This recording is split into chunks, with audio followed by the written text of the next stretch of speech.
Greetings, YouTube. I'm actually discussing two epidemics in LA. The first is a whooping cough epidemic.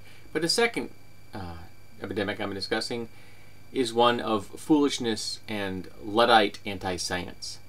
Now, I'm going to link to a page which has an interactive map of LA, and it goes by school. You can actually zoom in and pick out particular schools, and you can look at the particular schools, and they will tell you what percentage of the student population has received two key vaccinations.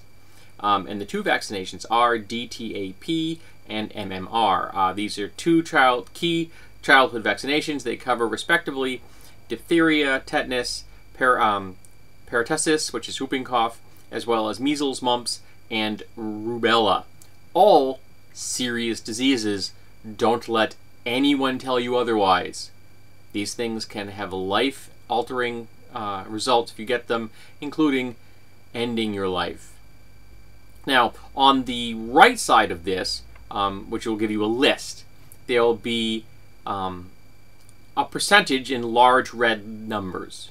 And it is, for example, I'm looking at the Valley Waldorf City School, which is at 88%, the Maple Village School, which is at 87%, the Delphi Academic Preschool, which is at 77%, the West Side Waldorf School, which is at 75%. These are just ones that happen to be, I guess, in the middle of the screen. I haven't chosen them. And you're probably thinking, well, that's not too bad. 88% of the student population has received these vaccinations. That sounds pretty good. Except no. Those are the percentage of students whose parents have filled out personal belief exemption forms. So at the Valley Waldorf City School, 88% of the student population has not received these two key childhood vaccinations. 88%. That right there, folks, breaks herd immunity. That right there, folks, puts all children at risk, because some kids are younger than the vaccination period. Some kids may be new to the area and haven't had an opportunity to receive those vaccinations. Some people are older and may have no longer be immune to some of these diseases because vaccinations don't always last forever. Some people will have compromised immune systems and will be at risk from these diseases because of that.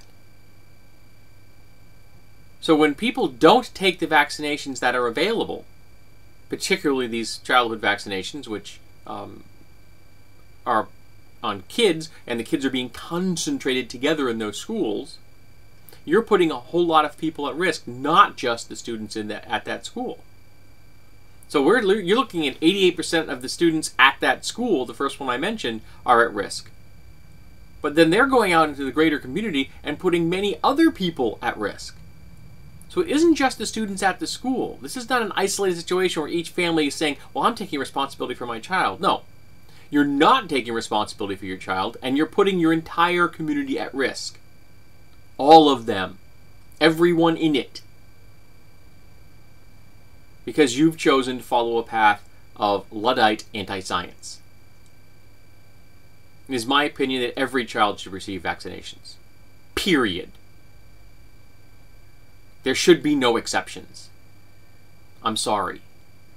We have to make the best possible decisions for people that are below the age of consent. And if the parents aren't going to make them, then someone has to step in and make those decisions for the parents. This is medical neglect. This is child endangerment. This is community endangerment. This is endangering all the people that live around those children because their parents are adhering to some Luddite anti-science view of the world. It's insanity. It is an epidemic of insanity. And I cannot fathom why we have not stepped up and said, no, I'm sorry. If you as an adult, the parent of a child, are not going to make the proper medical decisions for that child, then the community has to make them for you. You have shown the community that you are incapable of making parental choice in this matter. I guess the only other option is if you wanted to keep your kid home, completely. If you want to homeschool your child forever, so that they are never going to be in a public school or a private school, because they still concentrate children together into groups, then I guess that's the only option. Which is terrifying on another level, because that kind of isolation is bad for children. And it still puts people at risk, because those kids have the chance of going out of their homes and playing with kids in the area, in their neighborhood, at the park, on a sports team.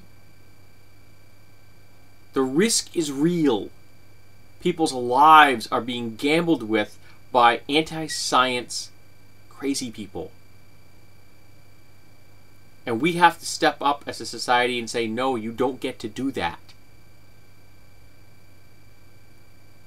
It's harsh, and I admit it's harsh. But measures must be taken to make sure that those kids have every chance of making it to an adulthood healthy, not having survived horrible diseases, or, worst case scenario, not having survived at all, and not being a risk to everyone they live around. But I don't imagine this is going to be a very popular opinion. For some reason, people like the idea that they can do anything they want to with their children, even decide that they don't deserve medical help. It's disturbing. Way, way more disturbing than the opinion I've expressed here.